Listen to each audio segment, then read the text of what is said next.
1:38 पर air India के विमान क्रैश होने की घटना आज पूरे देशवासियों के लिए एक सदमा है। और इस घटना में पूरे 242 यानी 10 क्रू मेंबर 230 यात्री इस पूरी घटना में इंजर्ड हुए।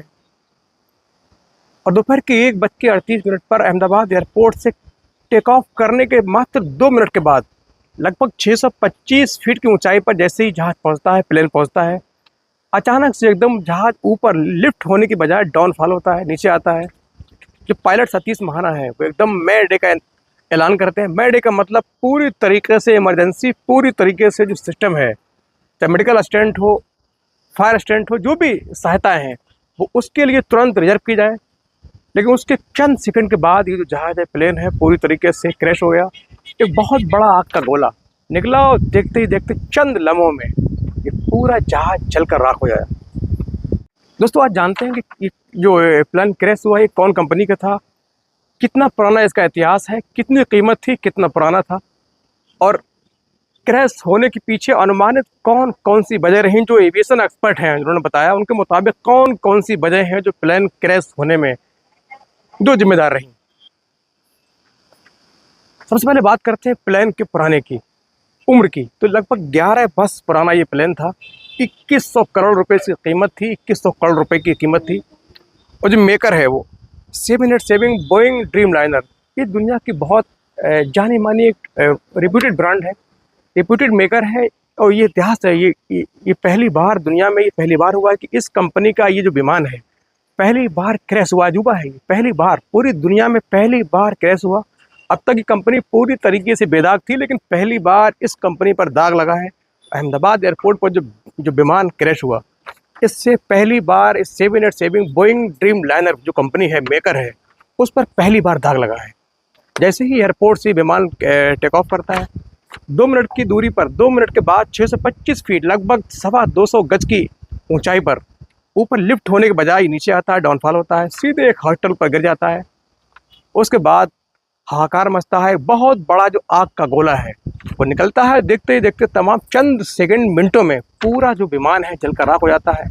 उसके बाद पूरी जो मदद है वहाँ पहुँचती है, लेकिन तब तक बहुत ज़्यादा नुकसान हो चुका था। और तो ये जानते हैं जो एविएशन एक्सपर्ट हैं उन्होंने क्या बताया कि कौन कौन सी जो वजह हैं इसके लिए जिम्मेदार हो सकती हैं। अनुमानित जो वजह है, पहली ये है कि नंबर 1, जो जहाज क्रैश हुआ उस वक्त कोई ऐसा आग का गोला या ऐसा कोई इंसिडेंट नहीं दिखा, कोई चिड़िया या बर्ड उसमें टकराई हो, कोई पंछी टकराया हो जिससे उसमें आग लगी हो, घिसावट की वजह से आग लगी हो, चिंगारी निकली हो, आग भड़की हो। तो ये जो चीज़ है बिल्कुल नज़र नहीं आई। जहाज पहले उड़ा, उसके बाद जब नीचे गिरता है उसके बाद आग का गोला निकलता है। दूसरी बात ये है कि जहाज में 2 इंजन होते हैं। पहला इंजन यदि काम नहीं करेगा, वर्क नहीं करेगा, तो दूसरा इंजन है ऑटोमेटिक वर्क करेगा, उसको जहाज को मंजिल तक, यानी जिसका डेस्टिनेशन है वहाँ तक ले जाने में पूरी तरीके से सफल होता है, मददगार होता है। तो ये भी जो गुंजाइश है ख़त्म होती है कि जहाज़ के इंजन फेल हुए। तीसरी जो वजह है, जो अनुमानित तौर पर जो एविएशन एक्सपर्ट है उनका कहना है कि ये जो वजह है ये कहीं ना कहीं इस प्लेन क्रैश में जिम्मेदार हो सकती है। वो ये है कि इस वक्त गर्मी बहुत ज़्यादा थी, और गर्मी जो हवा है वो आप जानते हैं कि जो विंड है वो पतली हो जाती है, और पतली हवा जहाज़ को ऊपर लिफ्ट करने में बहुत रुकावट पैदा करती है। बहुत ज़्यादा गर्मी होना चाहिए, क्योंकि जो टेक ऑफ है उस वक्त जहाज़ पूरी स्पीड में होता है। और ख़ास बात यह है कि जब जहाज़ टेक ऑफ करता है उसके लगभग एक मानक की स्पीड होती है। जब वो टेक ऑफ करता है लगभग 300 की स्पीड से वो जो पट्टी है उस पर रन करता है। 300 की स्पीड आने के बाद ऑटोमेटिक एक स्विच, जो पायलट स्विच दबाते हैं, उसके बाद जहाज सीधे टेक ऑफ करता है। और ख़ास बात यह है कि यदि इस 300 की स्पीड छूने के बाद यदि जहाज में कोई कमी आती है तो पायलट जानबूझकर भी जहाज को रोक नहीं सकता, उसको टेक ऑफ करना ही करना होता है, चाहे कितनी बड़ी मुसीबत रिस्क क्यों ना हो। उसके बाद उसकी अपनी सूझबूझ है कि कैसे जहाज को दोबारा लैंड करना है, सुरक्षित उतारना है। लेकिन जब 300 की जो स्पीड है टेक ऑफ करने की, यदि उसको एक बार टच कर लिया तो जहाज को हर कीमत पर टेक ऑफ करना होता है। तीसरी बात यह है कि जब जहाज जो है दूर से आते हैं, एक बार अपनी मंजिल पहुंचने के बाद दोबारा उड़ते हैं, उड़ने के लिए तैयारी करते हैं, तो लगभग 3 से 4-5 घंटे का समय लेते हैं। ऐसे में उनका जो इंजन है, इंजन पूरी तरीके से ठंडा हो जाता है।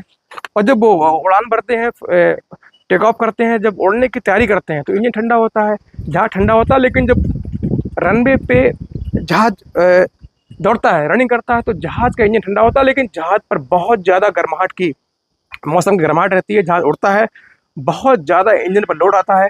ऐसे जो कंडीशन है उसमें भी जहाज़ को बहुत ज़्यादा टेक ऑफ करने में दिक्कत आती है। ये तमाम दिक्कतें हैं। फिलहाल जो दुर्घटना की चीज़ जो कारण है वो जांच का विषय है। जांच के बाद ही क्लियर होगा कि जहाज़ के सही तरीके से जो क्रैश हुआ है उसके पीछे क्या वजह रही।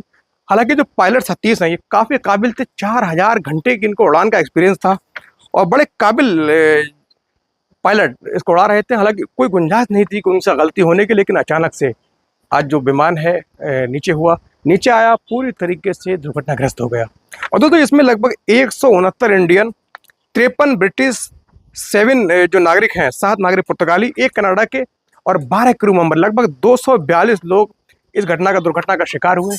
और अभी पूरी तरीके से जांच इन्वेस्टिगेशन है, बाद में होगी, लेकिन बचाव और राहत दल पूरी तरीके से कार्य कर रहा है। खास बात यह कि इसमें गुजरात के पूर्व सीएम विजय रूपानी भी शामिल थे, जो अपनी बेटी से लंदन में मिलने जा रहे थे। तो उनकी भी इस दुर्घटना में मौत हो गई है, जो बहुत ही हृदय विदारक है, दुखद है। और दोस्तों बचाव जो दल है पूरी तरीके से कार्य कर रहा है और राहत दल काम कर रहा है। गुजरात के सीएम, तमाम बड़े बड़े मंत्री वहाँ दौरे पर पहुंचने वाले, लेकिन जो घटना है घट चुकी है, नुकसान होना है वो हो चुका है। भारत के लिए बहुत बड़ी ये एक तरीके से नुकसान है, एक बहुत बड़ी त्रासदी है।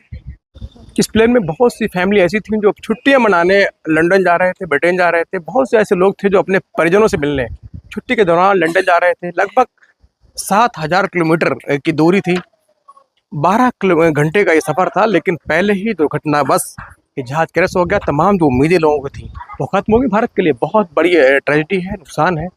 और ऐसे वक्त में पूरा देश, इन जो मेरा लोग हैं जिनका नुकसान हुआ, उनके साथ पूरा देश खड़ा है। हमारी सबकी संवेदनाएं उनके साथ में है। हम आशा करते हैं कि जो उनके परिवार हैं उनको इस मुश्किल घड़ी में जो कुदरत है दुख सहने की क्षमता